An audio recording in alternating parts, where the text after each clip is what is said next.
Namaskar, good evening. You're watching Breaking Ground and I'm Swati Joshi. As usual, let me first take you through the top developments that are going to be our top focus on this broadcast. Number one, political war erupts after DK Shivakumar meets Gautam Adani. BJP slams Congress's double speak. We'll tell you all about the political face-off over that meeting.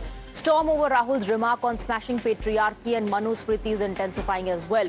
UP Chief Minister Yogi Adityanath has hit out at Rahul Gandhi, saying that he is under oath of the Constitution but never misses a chance to insult traditions. And in Tamil Nadu, Minister S. Kirtana hits back at a viral clip falsely claiming to show her in a Western outfit. She says the woman in the video is not her and questions why women should be judged by their clothes.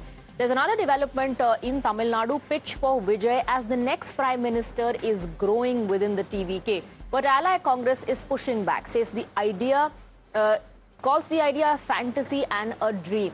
We'll tell you all about how weather conditions in the national capital have impacted flight services as well. The IMD has issued red and orange alert for the national capital amid heavy rains and several areas have been waterlogged. We're getting some breaking inputs at the moment on the broadcast. Let's quickly shift our focus to that. The Cockroach Janta Party has announced a nationwide call for a peaceful march in Delhi on September 5th, accusing the government of failing to honor its July 25th commitment to the youth. The march will begin at India Gate and proceed towards the New Delhi Police headquarters, led by families of deceased NEET victims and victims of alleged police brutality. CJP has appealed to students and young citizens to join the protest peacefully. So yet another call given, a nationwide call for a peaceful march in the national capital on the 5th of September. CJP has accused the government of failing to honor its July 25th commitments. Let's go across to Kritika, my colleague, who's getting us more details. Kritika, we're given to understand that there's another call given, a nationwide call for a peaceful march in the national capital on the 5th of September. What we're also given to understand is that this is going to be led by families of those students who took their own lives, the NEET victims, and also the victims of the police brutality during the crackdown. Absolutely, Swati. This is the fresh call that has been given by the Cockroach Janta Party. Now, remember, today was the meeting of their National Working Committee. They had already said that if the union government does not heed to the demands that were made and accepted to on the 25th of July, then they will have to take this step wherein another fresh call could be given. The students could be asked to again return to the streets of Delhi and protest. And now you're seeing that a call for a peaceful march. Remember, this is also what was said last time, that a Chalo Sansad march, a peaceful march will be conducted towards the parliament. This time the location is being decided as that of India Gate. So the march is supposed to begin from India Gate towards the New Delhi Police headquarters. It will, as you rightly pointed out, be led by the families of the deceased NEET victims as well as the victims of police brutality. Now, there are two things here. The Cockroach Janta Party is, of course, stating that the union government has failed to reveal the FIRs that have been filed against students protesting as part of the nationwide protest that took place demanding for the resignation of former Education Minister Dharmendra Pradhan. So they've said that a distinction has to be made between history sheeters as well as those with FIRs not amounting to that nature of seriousness. So, of course, this is one. And the matter is in the Supreme Court. The high-powered committee also has been formed to look into the question of police brutality. Kritika, thank you very much for getting us those details. Another march in the national capital, another nationwide call given by the CJP. Let's move on now. Let's shift our focus to a very interesting meeting that happened in the state of Karnataka, which then led to a massive political face-off. So Gautam Adani has met with the Chief Minister of Karnataka, Mr. DK Shivakumar, at the CM's residence in Bengaluru. This meeting lasted around 20 minutes and the Chief Minister's office has described it as a courtesy call. But given the Congress repeatedly targeting the Adani group, especially Rahul Gandhi, the BJP is now accusing the Congress of double standards. The timing of the meeting has been questioned as well. And it's interesting. Adani Enterprises has emerged as the lowest bidder for Bengaluru's proposed 16.75 kilometer north-south tunnel road that aims to decongest the traffic in the city.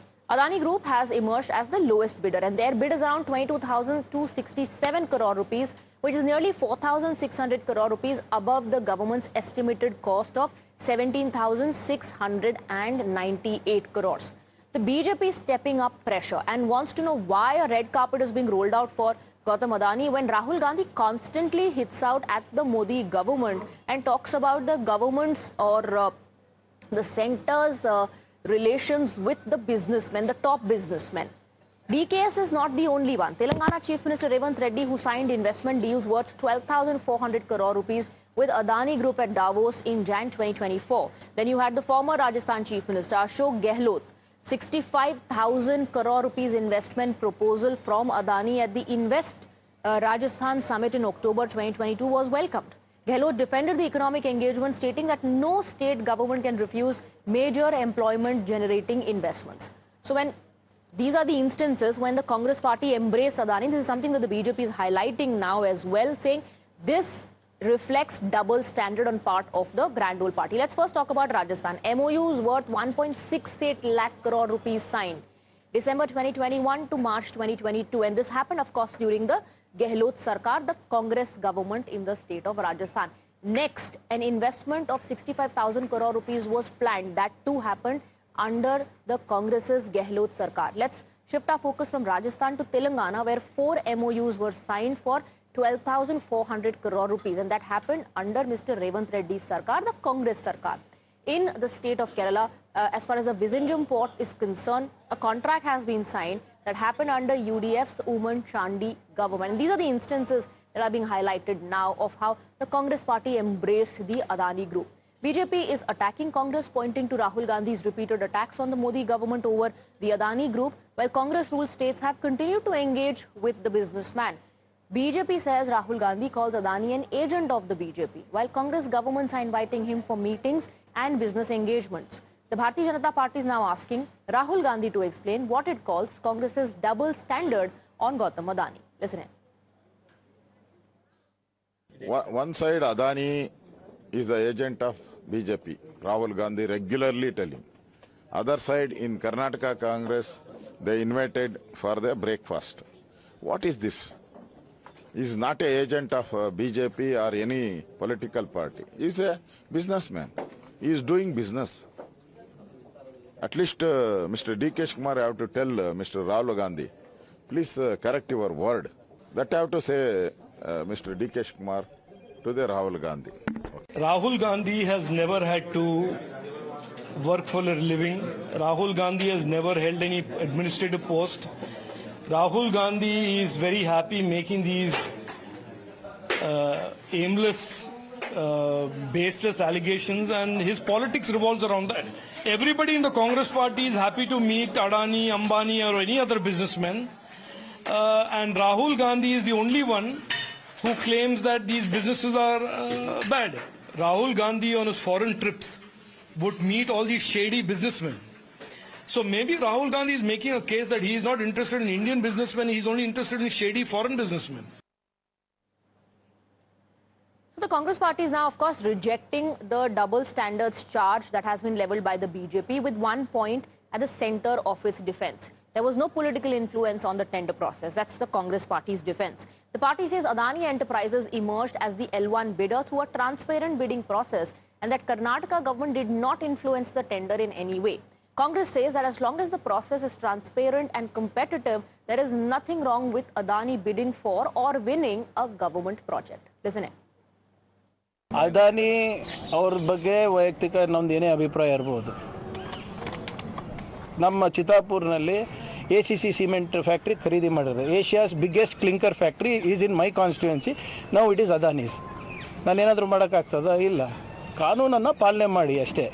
And ಬಂದು ಭೇಟಿ ಆಗೋದ್ರಲ್ಲಿ ಏನಿದೆ for us is a contractor, government contractor ಅಲ್ಲ.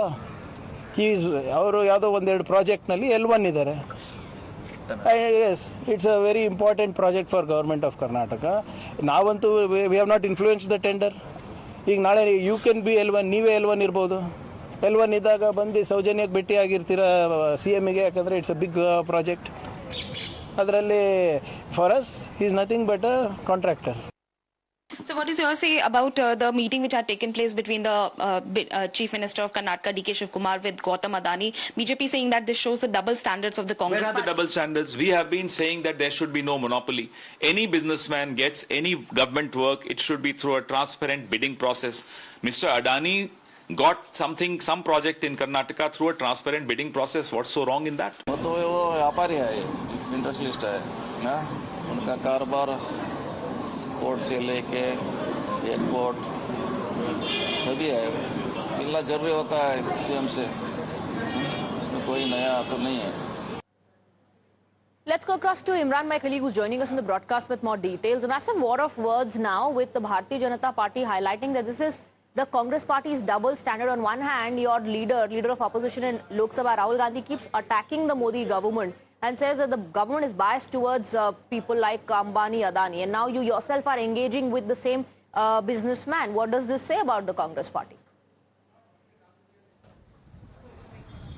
Well, yes, beyond that, just the engaging with the Adani getting the tender project, what more important was, many in the senior leader feel that the optics also didn't bode well for the Congress party, whereas one level Congress party and especially Rahul Gandhi targeting Adani and Ambani since they are somewhere close to the current ruling dispensation in the center, where someone was considered very close to the Modi government there, and where the entire opposition is in fact together with Rahul Gandhi have some sort of momentum against the Adani because he's considered close to Prime Minister Narendra Modi. Here, a sitting Chief Minister of the Congress inviting Adani for a breakfast meeting, even though he had got the contract over it, wasn't bode well for the Congress party as far as optics is concerned. This is a rumbling which is there among senior leaders within the party. As far as the Congress party official is concerned, they say that he was through a transparent process. He bidded for the project. He was turned out to be a lowest bidder, even though it was 4,000 crores more than what the government had estimated. But he has got the contract, and as part of him being a contractor, right,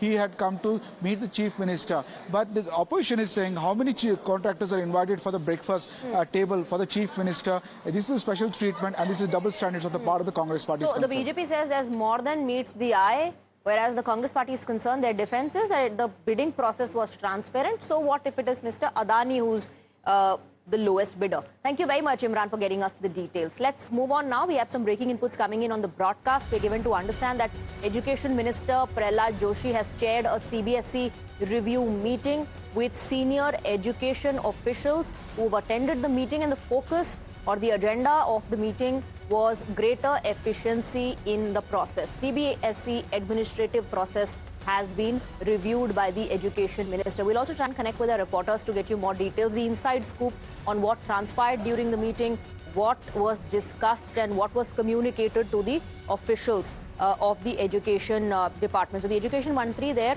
reviewing the CBSE process, and the focus and the emphasis was on ensuring greater efficiency as far as the CBSE system is concerned. Senior officials were part of the meeting. Key issues concerning CBSE was discussed. Let's go across to Shivam, who's getting us more details. Shivam, can you take us through the highlights, the takeaways of what transpired during the meeting, what was communicated to the officials, or what was the feedback that the minister received from them? So we have seen recently how the situations have pertained out, and when it comes to especially examinations, be it UGC NET, PG NEET, or UG NEET. So after that, you are seeing this is the series of the meetings that have been currently going on, the review meeting which is currently going on after Prahlad Joshi took charge. This is easily the 5th or 6th high-level meeting which has happened. So we need to keep the context, but again, the priority is to strengthen, first of all, the CBSE's academic, examination, administrative processes. So it's not just that the entire focus is on the day of examination. It is about building an infrastructure around the entire system that makes it smooth. And this was the kind of direction which was given in, that the system should not be reaction in nature. It should be something that will prevent such things from happening. And this has been the key priority since the new minister has taken over. It is also focused on improving the transparency when it comes to the process of uploading the mark sheets, getting the reviews, especially when it happens with the class 10th and 12th mark sheet where it happened, the answer sheet were mixed. So the key priority is to there was a massive controversy and ruckus over the OSM system. Thank you very much, Shivam, for getting us the details. Let's move on now. Let's shift our focus to the other developments that have led to a Massive political face-off. Rahul Gandhi's remarks on Manusmriti are continuing, in fact, to create political tremors. Referring to a verse from the ancient text, Rahul said it places women under the authority of either their fathers, husbands and sons at different stages of their life. He called those words a shame and said that women do not belong to anyone. Let's first listen to what Rahul said.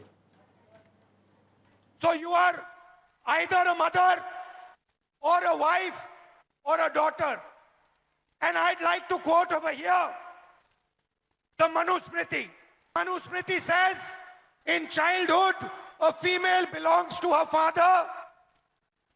In youth, she belongs to her husband. When her lord is dead, she belongs to her sons. A woman must never be independent. This is a direct quote from the Manusmriti. And these words are a shame. Jantar Mantar में गालियां लड़कों ने भी दी और लड़कियों ने भी दी, but प्रधानमंत्री कह रहे हैं कि गाली देना कल्चरल शॉक लगा हमें, क्योंकि लड़कियों ने गाली दी। लड़के गाली दे तो कोई प्रॉब्लम नहीं है, उनके लिए अलाउड है, मगर अगर लड़की गाली दे तो कल्चरल शॉक है, शोभा नहीं देता। Well, there are multiple reactions that have come in from the BJP. The latest is from the Chief Minister of Uttar Pradesh, Mr. Yogi Adityanath, who has launched a sharp attack on Rahul Gandhi over his remarks. Yogi accused the leader of opposition of disrespecting India's traditions and constitution, while hitting out at the Congress over issues ranging from Lord Ram to the emergency and its stand on national security. Rahul ji एक राहुल गांधी के रूप में आपसे देश बहुत अपेक्षा नहीं करता है, लेकिन भारत की संसद में, भारत की सर्वोच्च पंचायत में नेता प्रतिपक्ष के रूप में आपको देश के लोकतंत्र के प्रति जवाबदेही बनाता है। आपने भारत के संविधान की शपथ ली थी। आप भारत की परंपरा को, भारत की विरासत को कोसना अपना जन्मसिद्ध अधिकार समझते हैं। मनु को जानना है तो आप अथर्ववेद पढ़िए, शतपथ ब्राह्मण पढ़िए, मत्स्य पुराण पढ़िए। Now, BJP's newly appointed National General Secretary Smriti Irani has also hit out at Rahul Gandhi, and she's turned it into a direct political challenge. Smriti Irani says if Rahul Gandhi really wants to smash patriarchy, then Congress should back 33% reservation for women in parliament. And she also added another layer by invoking Vande Mataram and its references to India's goddesses. Vande Mataram में भी जिन पंक्तियों को कांग्रेस मुख्यालय में रोका गया, उन पंक्तियों में मां दुर्गा का उल्लेख है। उस दुर्गा मां का जय घोष, वंदे मातरम का पूरा मंचन, पूरा गायन कांग्रेस मुख्यालय में हो, ताकि महिलाओं के प्रति जो उन्होंने रुचि और रुझान दिखाया है, उसको वो कांग्रेस मुख्यालय और संसद में प्रधानमंत्री मोदी के 33% महिला आरक्षण बिल को त्वरित रूप से लागू करने के संकल्प के माध्यम से, जो उन्होंने कहा कल अपने कार्यक्रम में, कांग्रेस के नेता अपने शब्दों को आकार दे सकते हैं, नरेंद्र मोदी के इस संकल्प को अपना सहयोग दे सकते हैं। The BJP is now trying to turn Rahul Gandhi's women's rights argument back on the Congress. BJP leaders are pointing to Karnataka, where no woman from Congress has been made a minister. BJP Mahila Morcha Chief Roop Kumari Chaudhary said if Rahul is serious about women's rights, support the women's reservation bill. Meanwhile, BJP Kerala Chief Rajiv Chandrasekhar has reminded Rahul Gandhi of all that he says RSS has done for women and children. Mr. Rahul Gandhi comes up with strange logics and arguments. In Karnataka, not a woman from their party has been made a minister in the cabinet. And he talks about a patriarchal mindset against the BJP. The President of India is not just from the tribal community. She's a lady. I mean, look at the cabinet of Modi ji. Look at the party of Nitin Nabin ji, his team. But in Congress, They will keep away women from posts like we've seen in Karnataka in the cabinet, but attack the BJP for being patriarchal. जो इस देश की आधी आबादी है महिलाओं की, उन महिलाओं के स्वाभिमान के लिए, महिलाओं को आत्मनिर्भर बनाने के लिए, महिलाओं को संरक्षण के साथ साथ उनको अधिकार संपन्न बनाने के लिए देश के यशस्वी प्रधानमंत्री लगातार आगे बढ़ रहे हैं। दूसरी तरफ जो राहुल गांधी जी हैं और उनके जो विपक्षी दल हैं, उन्होंने महिलाओं को विधानसभा और लोकसभा में जो 33% आरक्षण महिलाओं को मिलना था उसको लागू करने के लिए विरोध किया। जो हमारे विपक्षी हैं वो सब महिला विरोधी हैं और निश्चित रूप से हम महिलाओं के सशक्तिकरण के लिए देश के यशस्वी प्रधानमंत्री नेतृत्व में हम सभी महिलाएं आगे बहुत अच्छे से काम करके महिला को सशक्त करेंगे। Rahul Gandhi does not know about the RSS or knows about the RSS and is lying. There are only two scenarios. Either he's ignorant or he's a liar. I have direct experience of the Sangh and the RSS.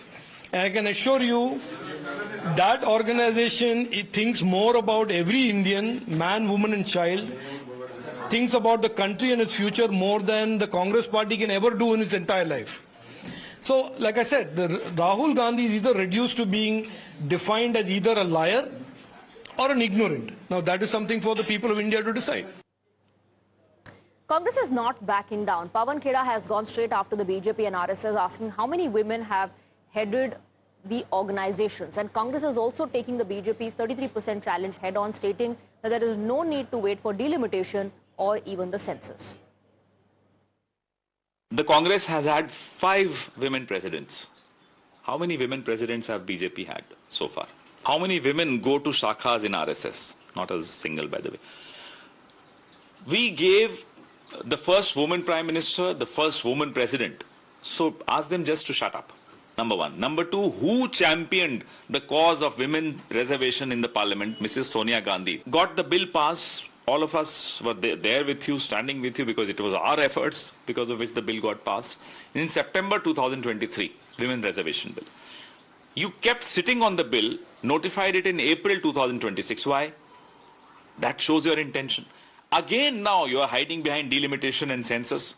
After the huge success of Chhatra Ki Goonj in Pune, which was purely dedicated to the women and especially the Gen Z women of our country, BJP has rattled. Sonia Gandhi ji very clearly said, you please get the women reservation bill right now. Why wait for the future? Let's do it right away in 2023, I think. They said, if you want to do women reservation, please tie it along with SC, ST caste and caste census. BJP is just using this as a machinery to break the opposition in numbers. You see what they did with the Aam Aadmi Party. You saw what they did with Shiv Sena. They are using this CBI and ED as a tool to break political parties. And if they are so clear about women reservation, we'll get it today. They'll call for a special session. Congress will support. Why put conditions? Now that it's clear that women reservation bill was when Congress was in power, it was blocked by BJP. And it is very clear. Now they are telling that we are the people who are blocking the women reservation bill. We are telling that bring the women reservation bill today itself. Call a special session in the parliament. We will support that. But they will not. Because they know they have a Madhuvadi soch and they do not favor women. Let's go across to Niyamika. She is joining us in the broadcast with more details. All parties now, after the Gen Z vote bank, is trying to woo the women voters. And, you know, like we've been discussing as well, Niyamika, we've seen how significant women voters have and how that turnout has increased year on year after election. Every election we have witnessed how they've become a very significant vote bank. So no political party wants to send out a wrong message when it comes to supporting women empowerment and their representation in politics. Well, yes, and that is the motto of Congress Party in the 4th edition of Chhatro Ki Goonj campaign, as the focus was not just upon the youth, but it was also upon women, as we have seen that during the interaction as well. Rahul Gandhi had mentioned about Manusmriti, as he has used the quote from Manusmriti directly targeting the BJP and the RSS leaders. We have seen that how he had also shared certain videos of Prime Minister Narendra Modi stating that it is the mindset of the BJP RSS people that they do not not want the empowerment and the progress of the women of this country, and that is the only reason why he had also used the line "smash the patriarchy," making this allegation against the BJP and the RSS people that they are having the Manuvadi mindset, and that is the only reason why it is very much necessary to defeat such kind of forces. But on the other side, we have seen that how an attack is coming in on the part of the BJP, as they are questioning the Congress party that if they are so much worried about the women empowerment, then why they are not letting the implementation of women's reservation bill So the BJP now says if Rahul Gandhi is talking about women empowerment and their greater representation, why is the Congress party not supporting women's reservation bill? Congress says we've already done that. Why are you clubbing it, tying it up with delimitation? Thank you very much, Niyamika, for getting us the details. A very quick break with that on the broadcast. A lot more lined up on the other side. Stay on with us.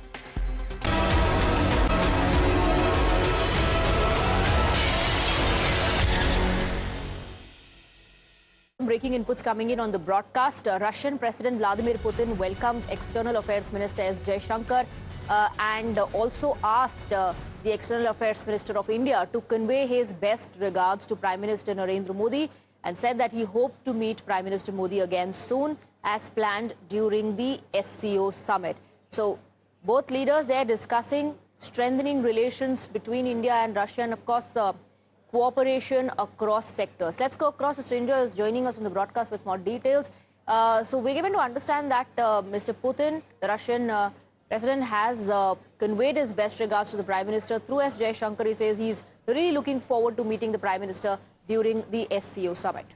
Yes, SCO summit, and after that BRICS. So there will be two meetings, and there are a variety of issues that Russia and India work together on. Energy, of course, is now the most current important issue, because India has been importing a lot of Russian crude oil. How much that will continue remains to be seen, because a number of attacks by Ukraine has happened on Russian refineries. So it's got to a stage that Russia has actually to import refined oil from other countries. Now that apart, there is a strong defense relationship. India is still buying some Russian weapons, the S-400 being one. There is a strong atomic energy related relationship. That is because of Kudankulam Russian nuclear reactors. There is fertilizers that India buys from Russia. So there is quite a lot going on. Though trade numbers are not very strong, they are not growing in a way that they could grow. Nevertheless, the relationship is strong, primarily in three areas, really. Space is one area that two countries work together, defense and atomic energy, civil atomic energy. So that apart, oil, of course, has become important. Naturally, quite naturally, you would expect a lot happening, particularly because Putin and Prime Minister Modi will meet twice in the next month or so. Absolutely. Thank you very much, Srinjoy, for getting us the details. We're moving on now, shifting our focus to the state of Tamil Nadu. Tamil Nadu has witnessed an unprecedented political change, with Vijay becoming the chief minister of the state. But there's an ugly side to the change. The end of Dravidian duopoly didn't just alter the electoral math, it seems to have unleashed a terrifying wave of sexism and misogyny.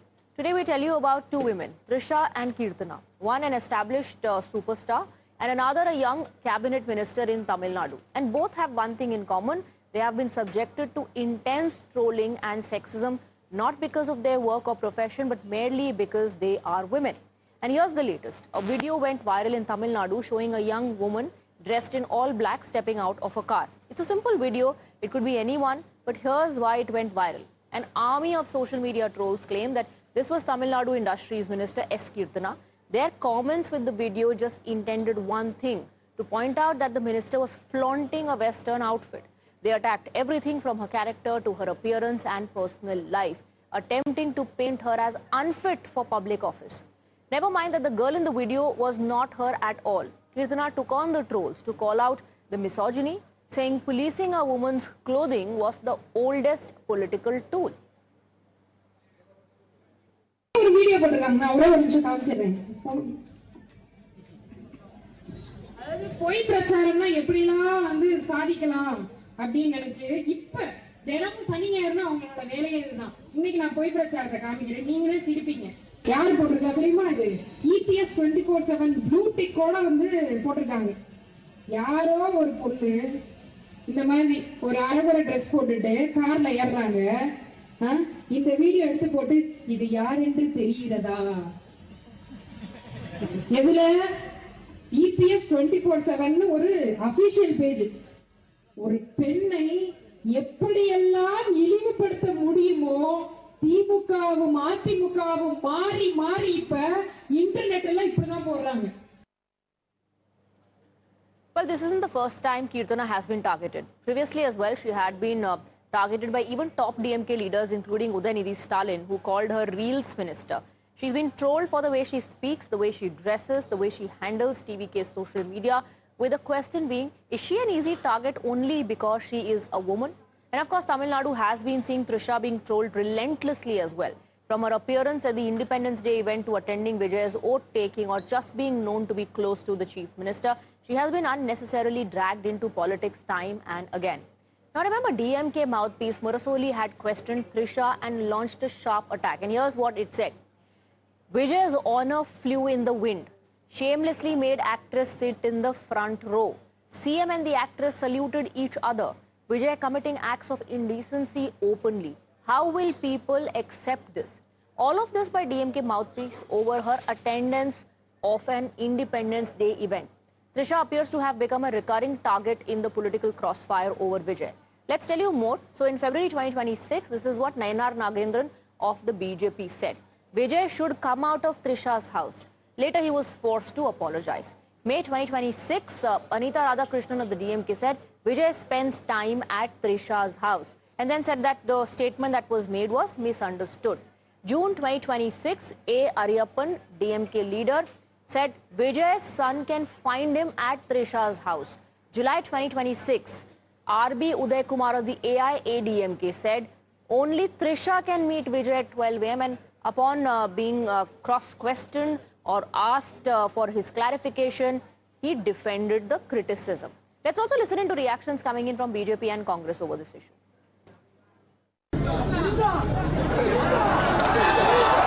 எங்க தண்ணி வருதோ அல்ல அங்க தண்ணி வரணும்.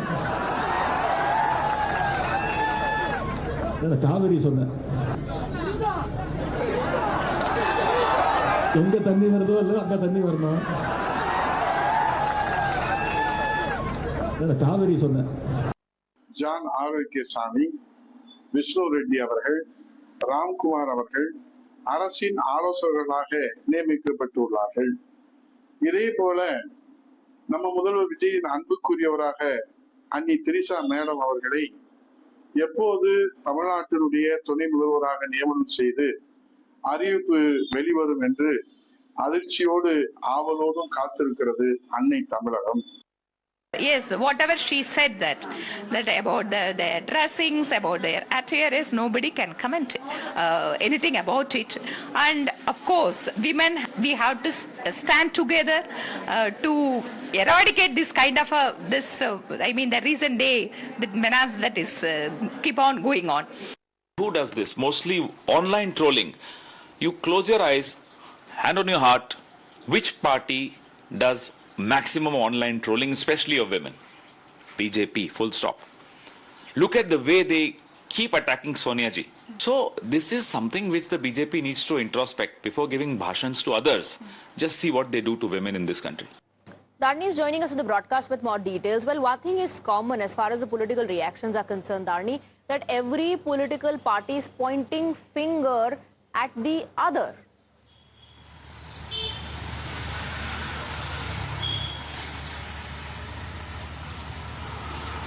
Well, definitely, that is what happens. We can see the blame game that constantly unfolds between the ruling party and the opposition parties here in the state. But of course, if we look at this issue, in the Parandur airport issue, on one hand, the DMK says that they were the ones to ideate this project. They were the ones who before we talk about that, I wanted Yes, what I was asking you was about the reactions that have come in now on how Kirtana has been trolled and how Trisha has been trolled in the past. And in context to that, I was saying that today all the reactions that are coming in from the political parties is nothing but to blame the others, saying there are leaders in your party who've made similar comments against women. There are leaders in all political parties, you know.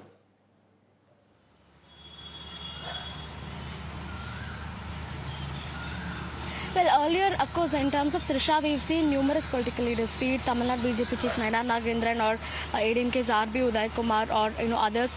They've made distasteful remarks in connection with actress Trisha while they were trying to attack Chief Minister Vijay. But as far as Kirtana is concerned, remember a couple of months back she had put out a video seeking investments as an industries minister. In that video, she was seen wearing a suit and she was having a nose ring and a free hair.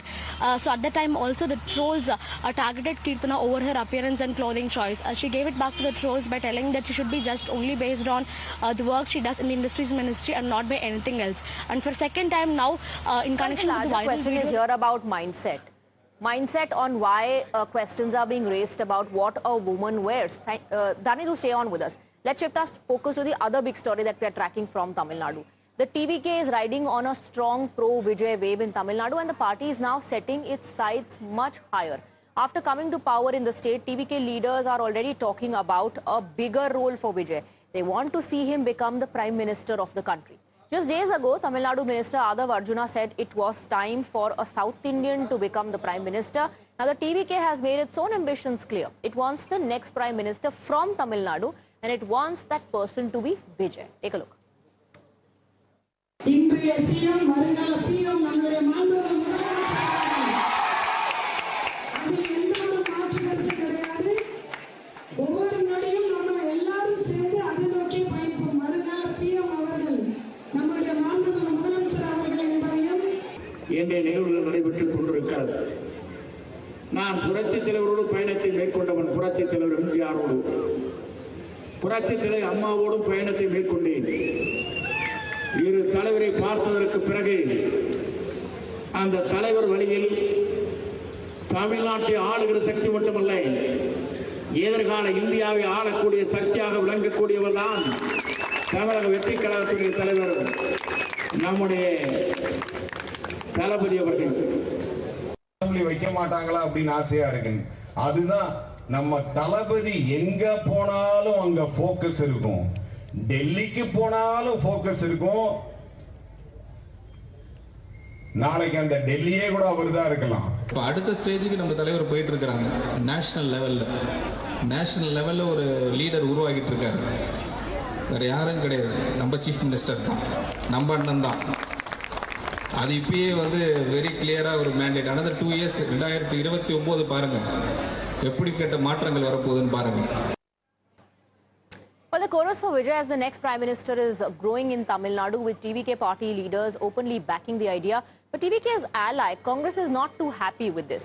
Congress MP Karthi Chidambaram has hit out at the TVK for this idea. He pointed out that becoming Prime Minister is not just about political ambition. A leader needs the support of at least 272 MPs in the Lok Sabha. Taking a jibe at the party, he described the idea of Vijay becoming PM as a fantasy and a dream. Listen in. To become Prime Minister of India, you need to command the support of 272 MPs. Any formation or any political party which commands the support of 272 MPs and the leader of that formation will be Prime Minister of India. They are a political party which is centered around a very prominent movie star. So they can have their fantasies, dreams, ambitions, wishes for their leader. அவங்க இன்னும் எல்லாருமே ரசிகர் பண்ணுற போட்டில் இருக்காங்க. அதனால் நீங்கள் அவங்க ரசிகர் பண்ணுற போட்டில் இருக்கவங்கள நீங்கள் ஒன்றும் மாற்ற முடியாது. தமிழ்நாடு இந்தியாவுக்கே தெரியும் இந்தியாவினுடைய சூழ்நிலை எப்படி இருக்குன்னு. அமித்ஷாவும் மோடியும் சேர்ந்து ஒவ்வொரு எதிர்க்கட்சிகளுடைய அதிகாரங்களையும் பிடுங்குவதிலும், இடியையும் சிபிஐயும் உபயோகப்படுத்தி பயமுறுத்துவதிலும், கட்சிகளை உடைப்பதிலும், ஜனநாயகத்தை இல்லாமாக்குவதிலும், குறிப்பிட்ட விதத்தில் டீலிமிட்டேஷன் எப்படியாவது கொண்டு வந்து அந்த ஃபார்முலா அந்த ஃபைட்டில் இருக்க நாங்கள்.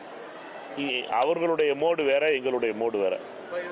It's time to take another short break on the broadcast, but do stay on with us for more news and updates on the other side as well.